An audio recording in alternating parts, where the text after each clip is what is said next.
Hello guys, welcome back to my channel Honey's the best. ఏంటి పోజులు కొడుతూ అనిస్తున్నారా?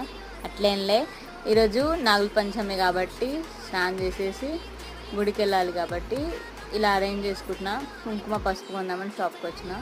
So uncle కుంకుమ పసుపు ఇంకా పుట్ట పేలాలు ఇస్తున్నారు. సో అవి తీసేసుకొని మళ్ళీ పైనకి వెళ్ళి తాంబూలం అరేంజ్ చేసుకోవాలి. లైక్ దిస్: పాలు, నూనె, వాటర్. ఇదే అన్నమాట టెంపుల్.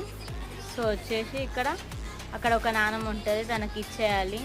కొబ్బరికాయ కొట్టమని నాకు ఇస్తే సో నేను కొబ్బరికాయ కొట్టేసిన. మీకు ఒకటి తెలుసా, పుట్ట మీద పేలాలంట. తీసుకొని ఇంట్లోకి వచ్చిన తర్వాత మనం వినాయక చవితి రోజు అవే పేలాలు తిన్న తర్వాత చందమామని చూసినా కూడా మనకి ఏ దోషము ఉండదంట, పెద్దవాళ్ళు అంటూ ఉంటారు. జస్ట్ నాకు కూడా రీసెంట్గా తెలిసింది. లోపల పంతుడు హారతి ఇస్తున్నాడు. సో మీరందరూ కూడా తీసుకోండి మాతో పాటు హారతి. ఇది పోచమ్మ టెంపుల్ అనమాట. దర్శనం చేసుకోండి. Bye bye. లైక్